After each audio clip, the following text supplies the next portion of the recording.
Samedi 27 février 2021, mesdames et messieurs, bonjour, il est 6h30 et vous regardez RTI 1, naturellement, pour vous informer.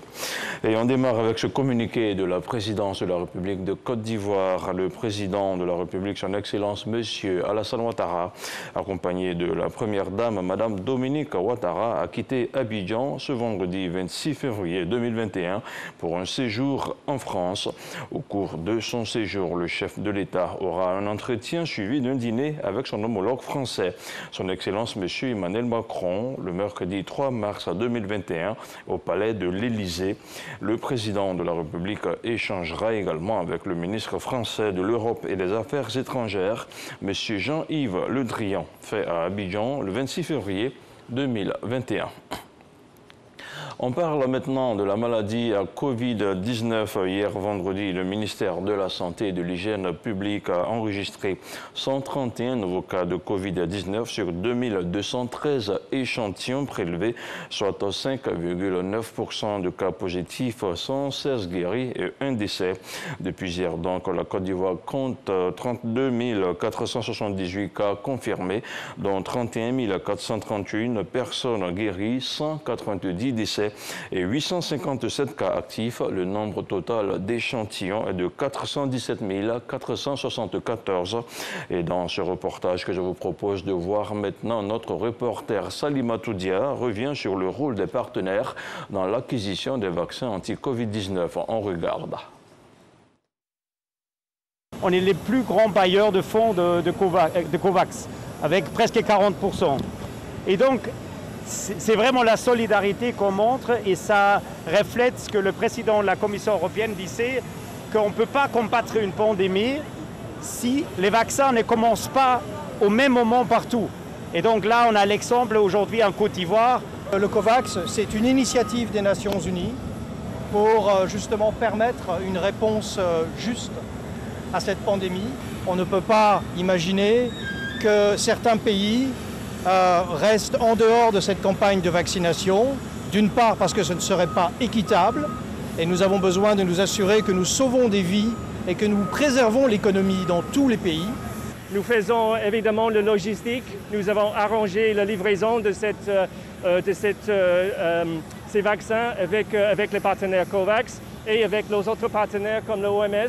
On va être à côté de le gouvernement pour la formation des agents de santé de livrer les vaccins et aussi d'assurer qu'il y a une campagne de communication pour que tout le monde comprenne l'importance d'être vacciné. Nous avons pu ensemble suivre toute la soumission de la Côte d'Ivoire pour ce vaccin, mais aussi nous allons nous mettre ensemble pour renforcer les capacités afin que tous les Ivoiriens, toutes les personnes qui vivent en Côte d'Ivoire puissent recevoir le vaccin au même moment et de façon équitable. Il y aura d'autres convois qui vont suivre dans les jours ou les semaines à venir. Et au total, on aura plus de 2 millions de doses qui vont arriver dans le cadre de ce mécanisme COVAX-là. Mais nous poursuivons les efforts pour sécuriser autant de vaccins possibles pour tous les citoyens qui vivent en Côte d'Ivoire. Et voilà, c'était la série de réactions recueillies par Salimata Dia à l'aéroport Félix Houphouët-Boigny hier vendredi à l'arrivée des vaccins anti-Covid-19. Autre chose à présent, les logements des étudiants de l'Université de Mans sont enfin disponibles. La remise des clés a été faite par le ministre de l'Enseignement supérieur et de la Recherche scientifique mercredi dernier. Ce sont environ 600 lits qui sont mis à la disposition des étudiants pour combler leurs besoins en logement. La correspondance d'Ève Boué. 3 bâtiments R+3 d'une capacité de 597 lits à titre d'hébergement pour les étudiants de l'Université de Mans. Les infrastructures sont composées de chambres doubles, de chambres individuelles, de chambres pour personnes à mobilité réduite, de salles d'études communes et de salles de laverie-buanderie. C'est le ministre de l'Enseignement supérieur et de la Recherche scientifique, le professeur Adama Diawara, qui remet officiellement ces infrastructures en présence des autorités administratives et de l'ensemble des forces vives de Mans. Avec cette action, c'est une difficulté majeure pour cette jeune université de 1386 étudiants qui est en train d'être résolue. Il faut dire qu'avant que les cités ne ouvrent, c'était vraiment compliqué. Voilà, on logeait à Kassia-Pleu, un village pas loin de l'université. Voilà, faut dire que là-bas les maisons étaient très coûteuses. Voilà, donc c'était un calvaire pour les parents de pouvoir dépenser quasiment à hauteur de 20 000 pour avoir une petite chambre. C'était vraiment difficile. Là-bas, on était dans des conditions précaires. Ici, on est dans des conditions aisées. Les chambres, ça va, nous sommes contents d'y être parce que ça va nous permettre de bien bosser. Moins de problèmes aussi au niveau du transport et autres. Donc ça va, nous sommes très heureux. Selon la tutelle, en matière de taux de couverture pour les logements d'étudiants, l'université de Mans est en tête des universités publiques ivoiriennes. Mans est logé à la première place. 597 lits pour 1386 étudiants, ça donne à peu près un lit pour 2 à 3 étudiants. Ce qui est super parce qu'à Abidjan, je vous signale qu'à Abidjan actuellement, on a un lit pour 26 étudiants. Même en réhabilitant l'ensemble des cités périphériques, on va se retrouver à un lit pour 13 étudiants. Donc vous voyez que Mans bat le record. Le ministre Adama Diawara a en outre donné des conseils d'usage aux responsables des œuvres universitaires et aux étudiants. Le gouvernement fait beaucoup d'efforts pour mettre les étudiants dans les meilleures conditions d'études et de vie. Maintenant, ce qu'on demande aux crews et aux étudiants, c'est de prendre soin de ce joyau que l'État met à leur disposition. Et derrière l'amélioration substantielle des conditions d'études et de vie, on demande à nos étudiants d'être des étudiants excellents. Voilà, des étudiants qui soient vraiment des modèles pour la jeunesse du pays. Des étudiants sur lesquels le pays peut compter pour son avenir. Construite sur une superficie de 332 hectares, l'Université de Mans a ouvert ses portes en février 2017. C'est une institution universitaire polytechnique. Les thématiques de formation sont les mines, énergie, matériaux, mécanique, tourisme, agriculture. C'est la saisie de l'année, une saisie record. Plus d'une tonne de cocaïne vient d'être interceptée par les forces de la gendarmerie nationale. Les trafiquants ont été interpellés et la valeur de la drogue est estimée à plus de 25 milliards de francs CFA. Les explications de Godefroy Okambawa. Le 24 février 2021, aux environs de 22h30, dans le cadre de la lutte contre le trafic illicite de drogue, les produits stupéfiants et les médicaments de qualité inférieure et falsifiés, les éléments de la gendarmerie nationale exploitant un renseignement ont interpellé 2 individus à Biétry dans la commune de Marcory. Les investigations menées par les fins limiers de la maréchaussée vont ensuite les conduire à Angré dans la commune de Cocody. La perquisition effectuée au domicile du principal dealer va permettre de saisir 48 sacs de 22 blocs de cocaïne chacun. Ce sont au total 1056 blocs de cocaïne d'un poids estimé à 1 tonne 56 kg et d'une valeur de 25 milliards 560 millions qui ont été saisis. Le délinquant va toujours continuer de poser des actes contraires à la loi. Les forces de l'ordre, la gendarmerie, la police nationale, leur travail ce sera de mettre hors d'état de nuire, d'arrêter tous ceux qui vont violer la loi et de les présenter au procureur pour que ceux-là aillent à l'audience pour subir la peine. Parce que la réponse que la loi permet d'apporter à l'infraction, c'est la peine d'emprisonnement. Et les gendarmes, comme vous l'avez vu tout à l'heure, travaillent de jour comme de nuit. Évidemment, ce genre de produit-là ne passe pas le jour. Donc ça passe la nuit, à un moment où tous les citoyens sont censés dormir. Mais les gendarmes sont à pied d'eux parce qu'ils ne dorment pas, ni le jour, ni la nuit, afin de pouvoir arrêter l'activité de ce genre d'individus. Le général de corps d'armée, Alessandra Palo Touré, a félicité ces hommes avant d'inviter les populations à faire confiance à leur gendarmerie.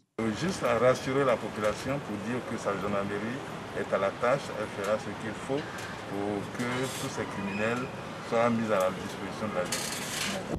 Poursuivant leur investigation, les gendarmes ont réussi dans la même nuit à saisir sur le plan d'eau lagunaire, précisément à Mossou, 3000 cartons de poulets congelés de 10 kg chacun, soit 30 tonnes en provenance du Ghana.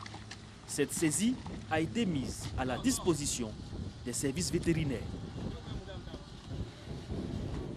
Et on continue à parler de sécurité avec les populations de la commune d'Atekoubé qui voient leur sécurité renforcée. Elles viennent en effet d'être dotées d'un nouveau commissariat, un commissariat offert par le conseil municipal, financé à hauteur de 200 millions de francs CFA. Il devrait permettre de lutter efficacement contre le grand banditisme. Grâce Kando. un commissariat flambant neuf pour les populations de la commune d'Atekoubé. Cette œuvre du conseil municipal d'un coût de plus de 200 millions de francs CFA va permettre de renforcer la lutte contre la criminalité au dire des populations. Il y aura moins de bandits maintenant. Nous-mêmes, d'abord, nous les commerçants, pour sortir, pour aller faire achat, on ne peut pas. On dit merci au président de la République et puis le maire d'Atekoubé, le ministre Dao Polé. C'est un message fort qu'on envoie aujourd'hui à tous les jeunes gens pour leur dire que désormais notre police est aux commandes et que ce quartier est aujourd'hui sous une surveillance de la police. Pour aider le conseil municipal dans ses efforts de préservation des biens et de sécurisation des personnes, le ministère de la Sécurité a fait don d'un véhicule d'intervention et de patrouille. Mettre à la disposition des forces de sécurité un outil de travail aussi neuf et aussi bien bâti, c'est faire preuve d'un grand soutien. Mais aussi, c'est avoir à l'esprit cette préoccupation qu'est la sécurité. Cette sécurité-là fait partie des priorités de son Excellence, Monsieur le Président de la République et du gouvernement. Le ministre Vagondo Diomandé s'est aussi prononcé sur la sécurisation des législatives. Nous avons environ 33 000 personnels des forces de défense et de sécurité qui seront déployés dans le cadre de ces élections. Nous avons près de 1200 candidats, donc le dispositif est un peu plus renforcé qu'aux élections présidentielles. De quoi rassurer sur la quiétude lors de ce scrutin. Et puisqu'on parle d'élections législatives, il est bon de savoir que la campagne électorale pour l'élection des députés à l'Assemblée nationale est officiellement ouverte depuis hier vendredi. Ce sont au moins 1500 candidats issus de partis politiques et des candidats indépendants qui sont en lice pour 255 sièges dans les 205 circonscriptions retenues par la Commission électorale indépendante. Et ce samedi marque le deuxième jour de campagne sur toute l'étendue du territoire national. Et je vous invite à présent à écouter la déclaration du médiateur de la République, une déclaration relative aux élections législatives du 6 mars prochain. Elle est lue par Patricia Omouetia. Au moment où s'ouvre la campagne électorale, j'invite tous les acteurs de la vie politique ivoirienne à œuvrer pour une campagne électorale apaisée et un scrutin sans violence. À cet effet, le médiateur de la République félicite le gouvernement pour l'organisation d'élections législatives qui s'annoncent ouvertes, inclusives et transparentes. Encourage la Commission électorale indépendante à persévérer dans ses efforts pour assurer le bon déroulement du scrutin. Invite les candidats à la tolérance et au bon ton, à bannir tout acte et comportement susceptible d'engendrer des conflits et à privilégier l'exercice des recours prévus par le Code électoral, surtout en cas de désaccord. Exhorte les partis politiques, leurs militants et sympathisants à une campagne électorale apaisée et respectueuse du jeu démocratique dans le respect de la dignité de l'autre. Invite les jeunes à dire non à toute forme de manipulation et de violence dont ils sont les principales victimes. Appelle les journalistes et autres professionnels des médias à faire preuve de responsabilité en évitant tout traitement de l'information susceptible d'inciter à la haine et à la violence. Ivoiriennes, Ivoiriens, agissons ensemble pour des élections législatives apaisées et sans violence afin de garantir le progrès social et le développement durable de notre pays. Adama Tungara, médiateur de la République. Et voilà, c'était pour vous le communiqué du médiateur de la République lu par Patricia Omouetia. Ce 6h30 est terminé. Merci à tous de l'avoir suivi. L'information continue sur le www.rti.ci. Et restez avec nous. Herman Guivet sera chez vous à 13h pour le journal. Merci. À demain, 6h30.